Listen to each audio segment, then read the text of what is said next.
Je m'appelle Sti, je suis auteur venant du Nord et de Normandie.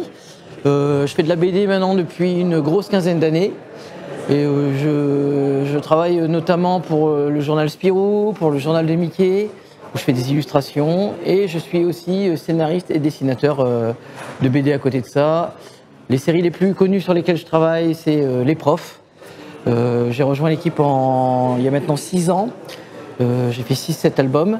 Et je m'occupe aussi des Foot Maniacs chez Bambou. Là aussi, c'est une série que j'ai récupérée il y a quelques années, parce que étant fan de foot. Et voilà. Et depuis maintenant 2 ans, je travaille sur une série qui s'appelle La Clique, où ce coup-ci, je ne suis pas au scénario, je suis au dessin et à la couleur. Je suis revenu à mes premiers amours. Et c'est une série jeunesse, petit format de lecture pour les primo-lecteurs. En gros, on vise les 5-10 ans là-dessus. Et c'est un peu le croisement entre les Razmoquettes, pour ceux qui connaissent, et Mortel Adèle, on va dire. Donc c'est une bande de petits gamins qui ont entre 3 et 6 ans et qui se vannent un peu entre eux. Toute l'action se trouve au même endroit, c'est-à-dire c'est leur crèche, école maternelle. Et tout se passe là. Et on ne voit jamais les adultes, c'est que des gags entre enfants. Et le but, c'est de rappeler aux enfants ce qu'ils vivent à l'école. C'est un truc incroyable, c'est que j'ai rencontré le scénariste sur un salon BD. Voilà, donc ça se trouve, j'ai peut-être croisé aujourd'hui quelqu'un avec qui je bosserai plus tard. En fait, je lui avais fait une dédicace au tout début de ma carrière. Il avait beaucoup aimé mon style, j'en suis ravi. Et en fait, quand il a contacté les éditions Glénat au propos de ce projet, ils l'ont accepté et ils lui ont demandé est-ce que tu as des auteurs avec qui tu aimerais bien travailler. Et il a donné mon nom, je suis hyper content. Et donc voilà comment j'ai reçu le projet, je ne m'y attendais pas du tout. Et j'ai dit oui tout de suite parce que j'ai lu quelques pages. Ça m'a fait beaucoup rire. Et j'avais envie en plus de faire des albums petits format depuis hyper longtemps. Donc tous les planètes étaient alignées pour que je dise oui et que je fonce sur le truc. Donc voilà, donc on a commencé il y a 2 ans, mais en fait on a fait en gros un album et demi avant de commencer à les sortir, pouvoir faire des sorties rapides ensuite. Parce que c'est important pour les séries qui commencent, de ne pas avoir trop de temps d'attente entre chaque tome. Voilà, c'était mon petit conseil marketing du jour. Oui, alors du coup, il y a des choses que tu peux pas faire. Déjà, tu peux pas faire des gags trop longs parce qu'on a que, en gros, on avait entre 1 et 5-6 cases maximum pour faire le gag. Donc, sachant qu'il y a des buts, qu'il y a les personnages, moi c'est une bande, donc ils sont beaucoup, ils sont 6, donc il y a forcément faire des limitations au niveau décor pour pas que ça devienne illisible. Donc moi j'ai préféré travailler sur les expressions du visage, leurs expressions à eux, comment ils bougent, etc. plutôt que le décor. Le décor est finalement assez simpliste sur la BD, mais je pense que ça fonctionne mieux comme ça que si ça avait été trop chargé. Comme dans toute BD qui sort, on définit les personnages un peu après, mais finalement au fur et à mesure qu'on le dessine, on affine notre dessin. Si on regarde les premiers Astérix, plus les albums avancés, plus ils bougeaient un peu. Moi aussi, ils ont un peu bougé les personnages. J'ai essayé de faire que ce soit pas trop, mais oui, il y a des petites évolutions, même dans le caractère des personnages. Les relations entre eux s'affinent au fur et à mesure qu'on les a travaillés. On voit qu'il y a finalement des trucs. Après, une fois qu'on les a dessinés, ah putain, ça marchait vraiment bien. C'est une direction dans laquelle on pourrait vraiment partir, etc. Donc à la fois les caractères, mais aussi le design et le ton des histoires écrites change au fur et à mesure de l'avancée des tomes, quoi. Ça dépend toujours du scénariste. Par exemple, moi quand je suis un scénario des profs ou des Foot Maniacs, moi je fais un board que je fournis au dessinateur. Donc en fait il y a déjà les cases, il y a déjà les têtes des personnages, je fais pas trop de décor, il y a les bulles, etc. Et après libre aussi au dessinateur d'interpréter, de changer des choses, etc. Là le scénariste avec qui je travaille sur La Clique, il dessine pas du tout. Donc en fait, c'est il me fournit ça que sous forme de sketch en gros. Il y a les dialogues entre les personnages, il y a des mouvements animés, mais après c'est à moi de découper les dialogues comme je veux sur les cases. À moi de choisir le nombre de cases, si je me dis ça fonctionnera mieux en 2 ou en 3, etc. Donc j'ai plutôt le champ libre sur tout ce qui est interprétation de ces textes en fait. Voilà. C'est encore une fois une affaire de festival BD. C'est aussi pour ça que je vais dans les festivals. C'est pour rencontrer les gens, mais aussi rencontrer d'autres auteurs, il y a des amitiés qui se nouent, il y a des projets qui se montent sur tous les salons. Et en fait là j'étais sur un salon BD avec Eroc, le scénariste historique de la série, celui qui a créé la série, qui avait écrit 20 tomes et qui est venu, je dédicace de côté de lui. Et on se connaissait déjà évidemment par le biais du journal de Mickey. Lui aussi il faisait des illustrations dans le journal. Et il m'a dit, il était à côté de moi, il dit écoute, j'ai écrit 20 tomes, moi j'ai l'impression d'avoir tout fait. Est-ce que ça te dirait de reprendre la série? Au début, je me suis dit, mais il me fait une blague, c'est pas possible. Et donc j'en ai discuté avec notre éditeur et il m'a dit non, c'est pas une blague, etc. Donc évidemment, j'ai dit oui tout de suite parce que c'est un diamant qu'on me filait. C'est une série hyper connue, qui a un nombre de fans incroyable, une série installée depuis plus de 20 ans. Je lui ai dit écoute, je vois que effectivement tu as peut-être une usure. Ce que je te propose, c'est qu'on en fasse au moins à deux, quoi, pour faire au moins une transition en douceur. Puis après, on verra. Si tu veux vraiment arrêter, tu arrêteras. Et je continuerai tout seul. Ou on verra bien ce qui se passe. Et on s'est super bien entendu sur l'album. On a rigolé tout le temps. On s'est découvert. On se connaissait déjà, mais on s'est découvert encore plus. L'album, on a réussi à faire que, malgré le fait qu'on écrive chacun des gags de notre côté, les gens n'arrivent pas à reconnaître qui a écrit quoi. Donc on s'est dit, on a trouvé la fusion de nos humours et ça se passe très bien. Et ça s'est tellement bien passé qu'on a dit, on continue comme ça. Lui, il a repris du poil de la bête. Moi, j'étais très content qu'il soit moins lassé de sa série. Et depuis, on fonctionne comme ça. Ça fait donc, on en est à notre 7e tome à écrire ensemble. On se marre toujours autant. Et donc, on va continuer comme ça. Tant qu'on nous laisse faire, on continuera comme ça. La série marche toujours bien, donc il n'y a aucune raison. Le public se renouvelle. J'ai encore des jeunes qui viennent, j'en ai eu tout ce week-end, des jeunes qui venaient faire dédicacer leur BD des profs. Donc c'est pas devenu encore une BD de vieux, donc tout va bien. Donc on s'éclate comme ça. Là on a terminé le prochain, on est déjà sur celui d'après. Et en plus, la bonne nouvelle, c'est qu'il y a un 3e film des profs qui est en préparation, qui sortira, je pense, d'ici 2 ans.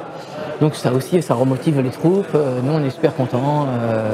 Donc voilà, l'aventure des profs, ça a été vraiment une bascule dans ma carrière en fait. Ça a changé ma vie parce que quand tu es au générique d'une série aussi connue, et les éditeurs te connaissent, les autres auteurs. En fait, j'ai changé de catégorie de boxe en fait quand j'ai accepté de rejoindre l'équipe. Donc je ne remercierai jamais assez. Eroc de m'avoir proposé de venir les rejoindre. Oui, il y avait déjà 20 tomes d'écrits. Oui, donc moi j'en avais lu, mais j'avais pas tout lu. Donc premier truc qu'ils ont fait, c'est qu'ils m'ont envoyé un carton avec une pile comme as de bouquins des profs que j'ai lu, que j'ai relu, que je relis encore maintenant. Entre chaque nouveau tome, en fait, je me fais une petite cure, je relis des gags pour essayer évidemment de ne pas refaire ce qui a été fait. Et aussi d'essayer de maîtriser les caractères des personnages, etc. Donc je pensais que ce serait plus dur au début, parce que je me suis dit, effectivement il y a déjà eu plus de 1000 gags écrits. Et puis en fait non, il y a toujours matière à, parce que déjà l'éducation nationale c'est un truc qui bouge, le lycée, surtout au lycée, il y a des nouvelles épreuves, ils changent des trucs. Là par exemple le prochain tome qui sort en novembre, ils avaient eu l'idée, suite à la pénurie de profs, d'embaucher des profs sur entretien et en 48 heures de formation, en gros, tu devenais prof. Donc voilà, là c'est une nouveauté qui n'avait jamais été traitée dans les albums avant. Donc le prochain, ça va parler de ça. Voilà, sur à peu près une partie des gags de l'album. Après, il y a toujours des gags un peu plus classiques sur la vie du lycée, etc. Mais en fait, il y a un renouvellement perpétuel d'informations sur l'éducation nationale. Et d'un autre côté, on essaie de faire aussi de pas trop dater les choses, pour pas que quand tu le lises dans 10 ans, tu te dises oui, mais là c'est complètement has-been. Donc voilà. Donc, notamment au niveau des expressions des élèves, on essaie de pas trop prendre une expression à la mode, parce que une expression à la mode, par définition, après c'est plus à la mode. Donc voilà, on jongle dans tout ça. Moi j'ai appris au contact d'Eroc à gérer la série, et maintenant ça roule tout seul, quoi. Enfin, là, ça fait 6-7 ans maintenant que je suis dessus. Donc voilà, c'est que du plaisir, quoi. Alors moi j'ai la chance aussi d'avoir une sœur prof, ça aide, et d'avoir mes filles qui sont encore en études. Donc j'ai encore des infos qui m'arrivent aux oreilles. Et puis, en fait, on pratique beaucoup les forums qui parlent de l'éducation nationale à destination des profs normalement. Nous, on parcourt tout ça pour voir les nouveautés. Donc oui, on se tient beaucoup informé de ce qui se passe. Mais ça va, c'est plutôt. Il y a des sujets moins intéressants. Donc voilà, tout va bien. Le fait d'être 2 scénaristes aussi, ça c'est aussi une aide. C'est qu'on fait du ping-pong de gags en fait. Il écrit un gag, ça me fait marrer. Et ben ça me fait penser à une sorte de suite au gag donc, que je vais faire derrière. Et après, inversement, etc., etc. On crée des nouveaux personnages. Moi, je crée un nouveau personnage. Ah, il est cool, je vais l'utiliser aussi dans tel gag. Donc voilà, il y a une sorte d'émulation qui fait qu'aussi que c'est. Par exemple, moi, je trouve ça plus facile à écrire les profs que ma série de foot où là, je suis le seul scénariste. Donc voilà, je fais du ping-pong tout seul, comme sur un mur. Voilà.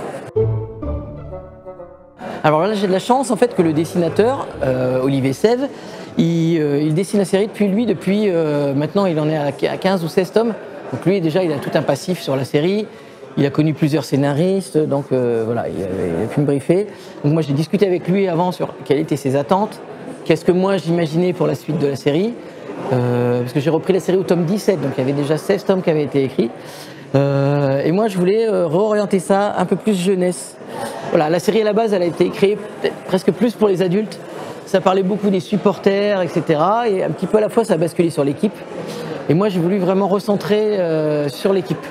C'est surtout à destination maintenant de ceux qui jouent au foot et qui voient ce qui se passe sur le terrain, plus que les supporters, etc. J'aime bien le foot depuis toujours. J'en ai fait même un peu petit, j'étais franchement pas bon. Donc vaut mieux que je fasse du foot en BD qu'en jouant parce que c'était la cata. Mais voilà, j'ai toujours suivi l'actualité du foot, je m'intéresse aux grandes compétitions. Et notamment, ce qui était incroyable, c'est que quelques jours avant qu'on me dise est-ce que ça te dirait de reprendre les Footmaniacs, eh ben, je venais de signer en tant que bénévole à la Coupe du Monde féminine en France, qui avait eu lieu en 2019, et dont ma ville, Le Havre, était une ville hôte. Et on a accueilli 7 matchs de la Coupe du Monde. Et moi, en tant qu'auteur de BD, c'est assez facile d'être bénévole parce que j'avais du temps de dispo. Comme je peux organiser mon travail quand je veux, s'ils ont besoin de moi en journée pour faire un truc, c'était pas un souci. Donc j'ai été pris. Et du coup, voilà. Et en même temps, on m'offre l'opportunité de reprendre les Footmaniacs. Donc ça aussi, ce genre de truc m'a aidé parce que mon expérience en tant que bénévole. Donc moi, en tant que bénévole, ce que j'avais fait, c'était j'étais en charge de placer les gens, les supporters, les amener à leur place, etc. Les aider s'ils avaient besoin d'aide. Et j'ai aussi participé à des entraînements des équipes pour aider, parce que c'était des entraînements ouverts au public. Donc gérer le public, au besoin, aider à transporter le matériel des joueuses, etc. Et toutes ces expériences-là, ça m'a vachement aidé aussi ça m'a fait un thème pour les Footmaniacs. Donc il y a un des albums où un des héros devient bénévole. Là c'était du coup comme c'était après, je l'ai fait pour l'Euro 2020 en fait. Un des héros était bénévole à l'Euro 2020, mais du coup c'est vraiment basé sur du réel quoi. Voilà. Donc j'essaye aussi de me tenir au courant, de regarder les matchs. J'ai des copains footeux, voilà. Donc j'essaye de suivre. Pour le coup là l'actualité en plus va beaucoup plus vite dans le foot que dans l'éducation nationale. Donc maintenant c'est cool, j'ai le droit d'aller au stade, j'ai le droit de regarder et je dis ah non c'est pour le boulot. Voilà. Donc voilà, c'est aussi que du bonheur. C'est aussi pour ça que j'ai dit oui, parce que je savais que c'était un sujet qui me plaisait et que je m'amuserais bien à faire cette série. J'ai fait beaucoup de courses à pied, donc j'ai fait des albums sur la course à pied. J'aimais bien les voitures, j'ai fait des trucs sur les voitures. Et après j'ai fait plein d'albums autobiographiques, etc. Donc voilà, ça c'est aussi mon petit truc perso, c'est que j'aime bien qu'il y ait une part de moi-même, vraiment, que c'est pas juste un boulot de commande ou d'un sujet. Voilà, je ferai pas d'album sur le Ragondin parce que je ne connais rien. J'étais invité pour la première fois ici en 2019 grâce à mon copain Dave et aussi à Cyril Trichet qui est un habitué du salon qui me dit ah il faut venir, c'est super. Donc voilà, parce que lui est du coin, moi je suis un peu plus loin, j'habite en Normandie.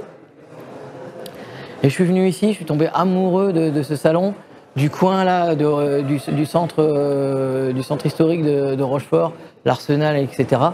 Et donc en fait on essaye même de venir un peu plus tôt sur le salon. Par exemple moi je suis arrivé 2 jours avant pour aller faire et de la visite et de la plage En plus c'est la fin de l'été, donc généralement il fait beau, on bronze, on boit des coups. En fait ce salon c'est un peu aussi ma rentrée scolaire à moi.